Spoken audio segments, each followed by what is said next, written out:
আমি খাম্বা রাস্তার ভিতরে টাইনা নিয়া এরপরে আবার ওইটা লাইভে দেখানো যে রাস্তার ভিতরে খাম্বা পড়ে আছে, এই ধরনের বাটপারি আমি করি না। উনি নিজে লোকদেরকে বলছে এই রাস্তার পাশের খাম্বাগুলো রাস্তার ভিতরে ফেল। তারপরে তিনি লাইভ করছেন যে কোন ডিপার্টমেন্ট এই খাম্বা রাস্তার ভিতরে ফেলে রাখছে।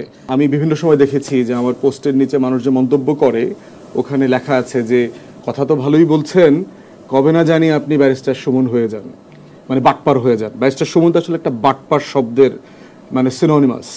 আমি গত সপ্তাহে আপনার কক্সবাজারের উখিয়াতে আমার একটা জনসমাবেশ ছিল। তো জনসমাবেশের পরে অনেক মানুষজন এসছেন কথা বলতে। একজন মুরব্বী চাচা আসছেন, এসে বলছেন যে হাসিনার বিরুদ্ধে যখন আপনি কথা বলতেন আপনার সব বক্তব্য আমি মনোযোগ দিয়ে শুনতাম এবং আপনার জন্য আমি নামাজ পড়ে দোয়া করেছি, এটাও দোয়া করেছি আপনি যেন ব্যারিস্টার সুমন না হয়ে যান। তাহলে দেখেন যে, এবং আমি বিভিন্ন সময় দেখেছি যে আমার পোস্টের নিচে মানুষ যে মন্তব্য করে ওখানে লেখা আছে যে কথা তো ভালোই বলছেন, কবে না জানি আপনি ব্যারিস্টার সুমন হয়ে যান, মানে বাটপার হয়ে যান। ব্যারিস্টার সুমন তো আসলে একটা বাটপার শব্দের মানে সিনোনিমাস। তো সেই জায়গাতে, এবং এটা কনশাস, এবং উনি আবার বলেছেন আপনি মাইন্ড করলেন, বলছেন না মাইন্ড করে নাই, অ্যাবসোলিউটলি ফাইন। এবং এই কথাগুলো বারবার আমাকে মনে করাই দিবেন। আমি যেখানে যাই, জনসমাবেশে যাই, মানুষজন যেন এটা আমাকে বলতে পারে যে ভাই আপনি বাটপার হবেন না, চোর হবেন না, কিন্তু আপনাকে কিন্তু আমরা দেখতেছি, অবজার্ভ করছি। এটা খুব জরুরি একটা জায়গা।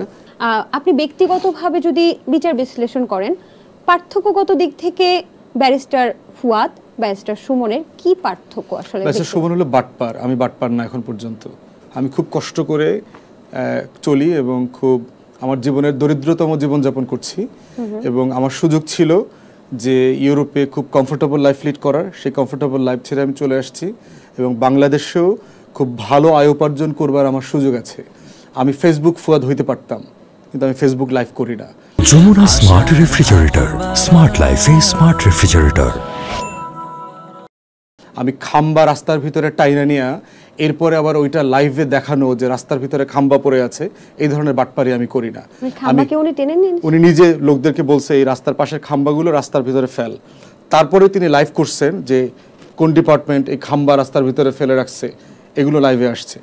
তারপরে হচ্ছে উনি এই আইসিটির প্রসিকিউটর ছিল। একটা মিথ্যা অন্যায্য মামলায় বিভিন্ন রাজনৈতিক নেতাদেরকে ফাঁসি দেওয়ার যে প্রসেস, এই প্রসেসের সাথে আমি জড়িত না, আমি কোনো অন্যায্য আচরণ করি না। এই জন্য গ্রেফতারের পরের দিন আমি সালমান এফ রহমান নিয়ে কথা বলেছি, আমি আনিসুল হক নিয়ে কথা বলেছি, কারণ তাদেরকে যে মামলায় দেওয়া হচ্ছে এগুলো অসত্য মামলা, অন্যায্য মামলা, তাদেরকে রাইট মামলায় দিতে হবে।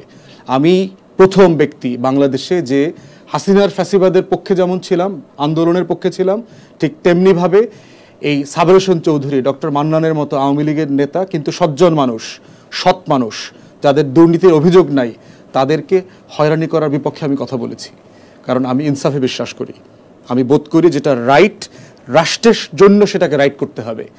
যার যে কারণে বিচার হওয়া দরকার তাকে সেই কারণে বিচার হইতে হবে। সালমান এফ রহমান কোনো ব্যক্তিকে খুন করেছেন, এরকম একটা অদ্ভুত জিনিস ঘটার কথা না। তিনি টাকা লুট করছেন, শেয়ার বাজার লুট করছেন, বিদেশে টাকা পাচার করেছেন, এটা হইতে পারে। আনিসুল হক জামিন বাণিজ্য করেছেন, হাজার হাজার কোটি টাকা লুটপাট করেছেন, কিন্তু আনিসুল হক কাউকে খুন করেন নাই।